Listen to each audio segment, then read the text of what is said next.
Hello students, welcome to maths class. I am Shilpa is again with you. Students, in previous class we have done question number 1 of 11.4. In this class we will continue this exercise 11.4. So let's start from question number 2. Question number 2 is change the following statements using expressions into statements in ordinary language. आपको क्या करना है, statements को expression use करते हुए जैसे जो given है उनको स्टेटमेंट में चेंज करना है और इन ऑर्डिनरी लैंग्वेज अपनी ही लैंग्वेज में बनाना है।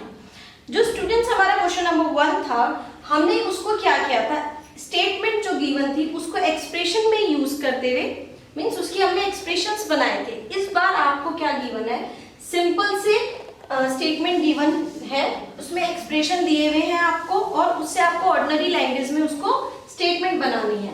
फॉर एग्जांपल, इसका एक एग्जांपल दिया है, गिवन है, देखो Salim scores 8 runs in a cricket match. Salim कितने रन बनाता है, 8 रन बनाता है क्रिकेट मैच में। नलिन स्कोर्स 8 + 15 रन्स और नलिन कितना स्कोर कर रहा है, 8 + 15।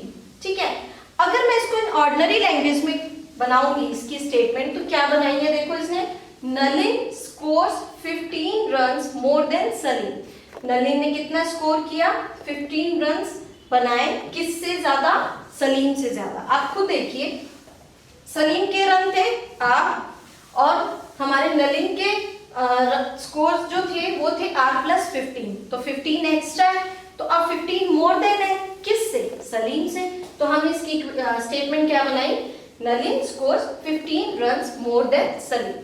ठीक है, जो प्रीवियस क्वेश्चन था वो इस फॉर्म में गिवन था, हमने उसको अलजेब्रिक एक्सप्रेशन में चेंज किया था। अब क्वेश्चन नंबर जो 2 है उसका जस्ट अपोजिट है, यानी रिवर्स करना है उसका, हमें इसे किस फॉर्म में, ऑर्डिनरी लैंग्वेज में बनाना है। ठीक है, ओके स्टूडेंट्स, अब क्वेश्चन नंबर 2 का ए पार्ट हम देखते हैं। ए पार्ट क्या है, a notebook cost ₹P, a book cost ₹3P। आप एक चीज नोटिस करो, देखो कि नोटबुक की कॉस्ट ₹P है और बुक की कॉस्ट क्या है, 3P, यानी हमने जो वेरिएबल नोटबुक की कॉस्ट के लिए यूज किया है वही वेरिएबल हमने बुक की कॉस्ट के लिए यूज किया है, यानी ये दोनों कोरिलेट है। तो हम क्या कह सकते हैं, देखो नोटबुक की P है, बुक की 3 टाइम्स है, देखो 3P means 3 times of P।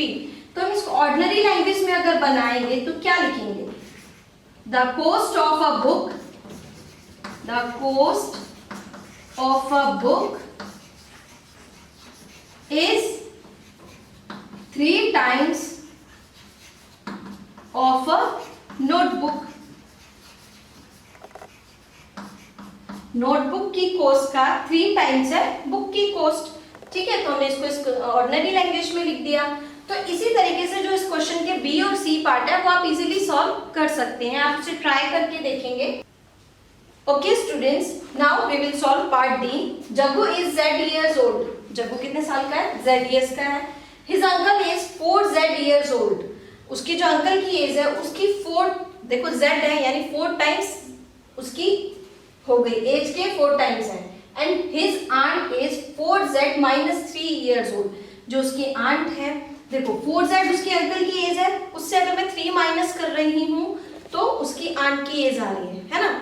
तो हम देखो इसको कैसे लिखेंगे, जग्गूज अंकल्स इज 4 टाइम्स है जग्गू की एज के, is 4 times older than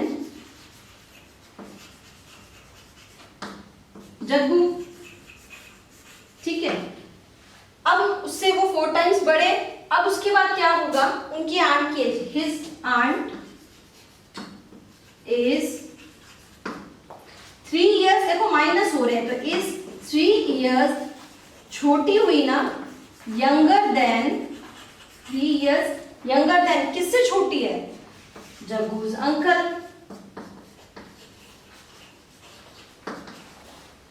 जग्गूज uncle, तो हमने इसको ऑर्डिनरी लैंग्वेज में इस तरीके से चेंज कर दिया। तो जो क्वेश्चन नंबर 2 के जो रिमेनिंग पार्ट्स है वो आप इसी तरीके से सॉल्व करने हैं। आपको स्टेटमेंट को रीड करना है और उसे अपनी लैंग्वेज में स्टेटमेंट में बनाना है। Students, I hope you got the question number 2. Now let's move third question. Okay, now question number third is given Munnu's age to be x years, can you guess what x minus 2 may show? आपको given है कि मुन्नू की as x years है, आपको guess करना है कि x minus 2 को आप किस तरीके से शो कर सकते हैं. हिंट क्या गिवन है? Think of मुन्नूज younger brother. इसके लिए आपको क्या शो करना है? हिंट दे रखा है कि मुन्नू के छोटे भाई के बारे में हम सोचकर इसको हम लैंग्वेज में कैसे रिप्रेजेंट करेंगे वो करना है. तो देखो इस क्वेश्चन को हम कैसे करेंगे. x minus 2 है, x हमारा मुन्नू है और मुन्नू का छोटा भाई x minus 2 यानी 2 years यंगर हो गया उससे. तो देखो हम लिख सकते हैं his younger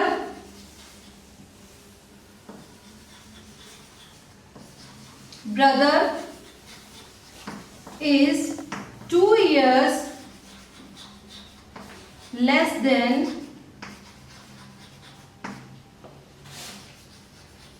him. 2 साल उससे छोटा है, कम है, तो इसको किससे रिप्रेजेंट किया हमने? x minus 2. हिम यहाँ पर हमने मुन्नू को लिए शो किया है. अगर आप कुछ नहीं तो हम मुन्नूज एज भी लिख सकते हैं. ठीक है, मुन्नूज एज दोनों वर्ड हम यूज कर सकते हैं. देखो his younger brother is 2 years 2 साल छोटा है, इज लेस देन किससे? हिम से, यानी मुन्नूज से छोटा है. ठीक है, या हिम हमारा है मुन्नूज की एज के लिए है तो हमने हिम वर्ड यूज किया और इसको हमने क्या शो किया? x minus 2. तो अब नेक्स्ट जो है वो पूछ रहा है can you guess what x plus 4 may show. अब x plus 4 यानी उसकी एज में 4 ज्यादा है तो उसके लिए क्या शो करना है. तो हम लोग क्या सोच सकते हैं, जैसे हमने यहाँ पे उस यंगर ब्रदर की बात करी, हम उसके लिए एल्डर ब्रदर ले सकते हैं या एल्डर सिस्टर ले सकते हैं, कुछ भी ले सकते हैं. तो हमने ले लेते हैं his Elder brother is 4 years greater than him. जो क्या बड़ा भाई है वो उससे 4 years बड़ा है, तो यानी x plus 4. नेक्स्ट आपको एक गिवन है what 3x plus 7. 3x plus 7. अब डेफिनेटली ये उसके बड़े भाई या छोटे भाई की एज का नहीं ले सकते क्योंकि उसकी एज का 3 times और उसमें मोर देन 7 है. तो या तो हम उसकी मदर की एज को लेके कर सकते हैं या उसकी फादर की एज को लेके कर सकते हैं. तो कोई भी हम वर्ड लिख सकते हैं, मदर या फादर. तो हम लिख लेते हैं his father is more than 7 of 3 times of Munnu's age.